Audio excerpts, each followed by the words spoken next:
Praise the lord. పునరుద్ధానుడైన యేసుక్రీస్తు నామములో మీ అందరికీ శుభాభివందనాలు. బాగున్నారా? యేసయ్య మీ అందరినీ దీవించునుగాక. ఆమెన్. అనుదిన వాత్సల్యత అనునేటి వాక్య ధ్యానాంశాన్ని ఉదయకాలం ధ్యానించుకుందాం రండి. పరిశుద్ధ బైబిల్ గ్రంథములో నుంచి రోమా పత్రిక 5వ అధ్యాయము 8వ వాక్య భాగాన్ని నేను చదువుతాను. వీలైతే బైబిల్ తెరిచి వాక్యాన్ని గమనించండి.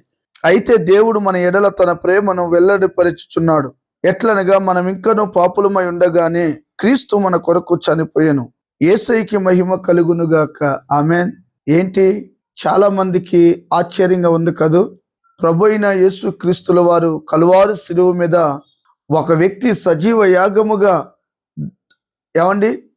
యాగముగా దహించబడడం, ఆయన కొట్టబడడం, దున్నబడడం, ఏడ్చబడడం, ఆ వ్యక్తిని ఆఖరి రక్తపు బొట్టు కూడా లేకుండా కొరడా దెబ్బలతో కొట్టి ఈడ్చికెళ్ళి సిలువ వేయడం, ఆ వ్యక్తి చనిపోతే సొసైటీకి, సమాజానికి లాభం ఏంటి?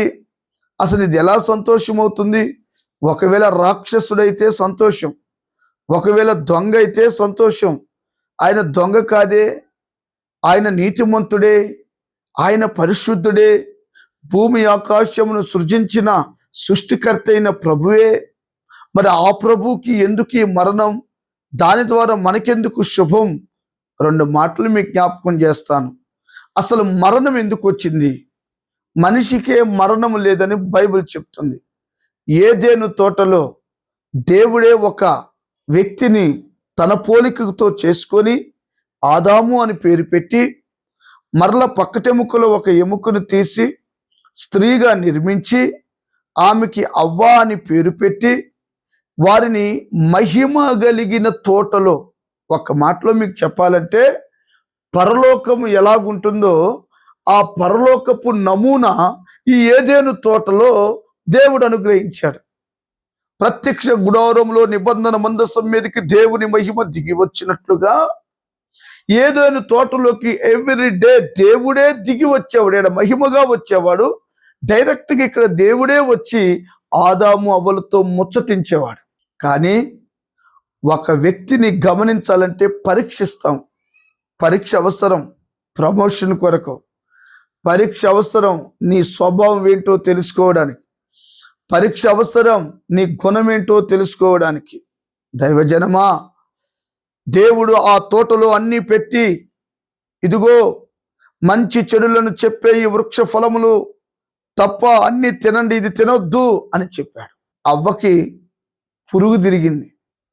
స్త్రీ సమాజం కాస్త జాగ్రత్తగా ఉండాలని ప్రేమతో తెలియపరుస్తున్నా.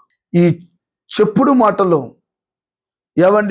కుటుంబాలు పతనం అయిపోతూ ఉంటాయి. కళ్ళతో చూస్తేనే నమ్మని రోజుల్లో బ్రతుకుతున్నాం. సమయం లేదు కనుక నేను షార్ట్లో చెప్పి ముగిస్తాను. ఆ సర్పము ఏదెను తోట దగ్గరికి వచ్చింది. అసలు ఇదెందుకు వచ్చిందంటే పరలోకం నుండి కింద పడింది. ఇది ఒక దూత, ప్రధాన దూత. గర్వించి కింద పడింది. ఈ దూత అక్కడికి వెళ్ళి, ఇది నిజమా? దేవుడు మీకు చెప్పింది నిజమని నమ్ముతున్నారా? కాదు, అబద్ధం చెప్పాడు. ఈ పండు తింటే దేవదూతల వలె మారిపోతారు అనగానే నిజమే కాబోలనుకొని ఆదాముకు చెప్పి తీసుకొని వెళ్ళి పండు కోసి కొరికి తన భర్తకిచ్చింది. ఆయన కూడా తిన్నాడు. మహిమ పోయింది. ఆజ్ఞ అతిక్రమించినందువల్ల పాపం. అర్థమైందా మీకు? పాపము మనుషులకు ఎలా ప్రవేశించిందంటే ఆజ్ఞ అతిక్రమించినందువల్ల, మాట విననందువలన, చేయరాని తప్పు చేసినందువల్ల అది ఆజ్ఞ ఒక పాపిగా మార్చబడ్డాడు. మరణము లేనివాడు, పాపము లేనివాడు, దేవుని స్వరూపం కలిగిన వాడు, పరిశుద్ధుడు ఈరోజు ఏమయ్యాడంటే ఆజ్ఞ అతిక్రమించి పాపి అయ్యాడు. ఈ పాపం ఏం చేసిందో తెలుసా? మరణానికి అప్పగించింది. మనిషి మరణానికి అయిపోయాడు. మరణం లేనివాడు ఇప్పుడు పాపం ద్వారా మరణం వచ్చేసింది. ఈ మరణం ఏమైంది? మనిషి మీద ఇదొక శాపముగా తాండమాడుతూ తిరుగుతుంది. అయితే 2025 సంవత్సరాల క్రితం పరలోకపు మహిమను విడిచి ప్రభు అయిన యేసుక్రీస్తు ఈ భూమి మీదకి వచ్చాడు. అందుకనే ఇక్కడ రాయబడి ఉంది కదండి, మనం ఇంకనూ పాపులమై ఉండగానే క్రీస్తు మన కొరకు చనిపోయెను. ఒక పాపి కొరకు యేసయ్య చనిపోయాడంటే ప్రేమ కలిగిన దేవుడు, ఆయనకి నీతి కలిగిన వాడు, న్యాయాధిపతి అయిన దేవుడు, ఆయన జడ్జిమెంట్ని ఫాలో అయ్యేవాడు, క్రమము కలిగిన దేవుడు, ఒక క్రమంగా చేశాడు. అందుకనే మన శాపం పోయి ఆశీర్వాదం వచ్చింది, మన పాపం పోయి క్షమాపణ వచ్చింది, మన శిక్ష ఆయన మీదే వేసుకొని మనకి నిత్య జీవం మరలా ఇచ్చాడు. దేవునికి స్తోత్రం. ఇందును బట్టి మనిషి ఆ శాపమే పాపముగా ఉంటే ప్రభు వచ్చి మనం పాపులుగా ఉండగానే కలువారు శిలువలో యజ్ఞ పశువుగా చనిపోయాడు. ఎందుకు? మన పాపముల, నా పాపముల నిమిత్తం, నా పాపమే యేసయ్యను సిలువ వేసి, నా దోషములే ఆయన శరీరము నలక్కొట్టాయి. అందుకని ప్రేమ కలిగిన దేవుడు ఆయన మన దోషాలను ఆయన మీద వేసుకొని ఈ భూమి మీద ఫిలాతు అతను జడ్జిమెంట్ చేసి చేతులు కడుక్కున్న బరబ్బాను విడుదల చేయమని ప్రజలు చెప్తే ఆయన తీసుకెళ్లి సిలువకు అప్పగించారు. సిలువ వేయండి అన్న అప్పగించారు. ఆయన చనిపోయాడు. ఆయన చనిపోవటం ద్వారా మనకి ఆశీర్వాదం వచ్చింది.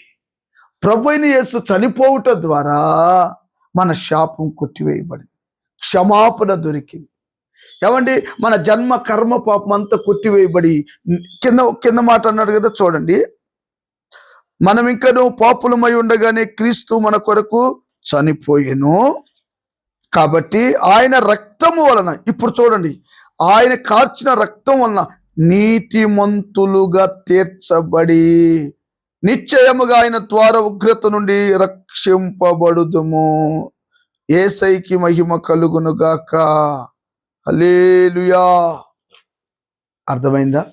అలాగా ఆయన చనిపోయి మన పాపముల నిమిత్తము, ఏమండి, కలువారిలో ఆఖరి రక్తపు బొట్టును.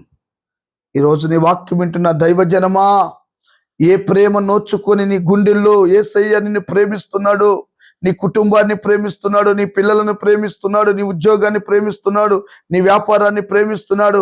నీ జీవితంలో ఒక నూతన కార్యము జరగాలంటే, జీవము రావాలంటే, పాపం పోవాలంటే, శాపం పోవాలంటే, ఏవండి, కోళ్ళు కుక్కల రక్తములతో కాదు గాని సృష్టికర్త అయిన దేవుడు పాపము లేని యేసు రక్తముతో కడగబడితే నువ్వు నీతిమంతులుగా తీర్చబడు.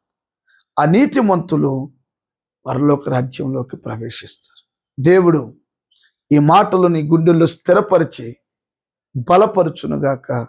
ఆ యేసుని సొంత రక్షకుడుగా మీరు అంగీకరిస్తే, మారు మనసు బాప్టిసం తీసుకుంటే నీతిమంతులుగా మార్చబడతారు. ఆ తండ్రి నీతి మీ మీద ఉదయించునుగాక. ఆమెన్. ప్రేమ కలిగిన తండ్రి, ఈ వాక్యం వింటున్న బిడ్డలను ఎన్నెన్నో ప్రశ్నలతో సతమతం అవుతూ ఉన్నారు. విశ్వాసంతో నీ దగ్గరికి వచ్చి మారు మనసు బాప్టిసం తీసుకొని నీతిమంతులుగా మారి, వారి దోషాలు, పూర్వీకుల దోషములు కూడా క్షమించి నీతిమంతులుగా మార్చి రాకడికి సిద్ధపరచమని, ఈ వాక్యం వింటున్న బిడ్డలను దీవించమని యేసు నామమున అడిగి పొంది ఉన్నాము తండ్రి. Amen. Amen. Thank you. God bless you.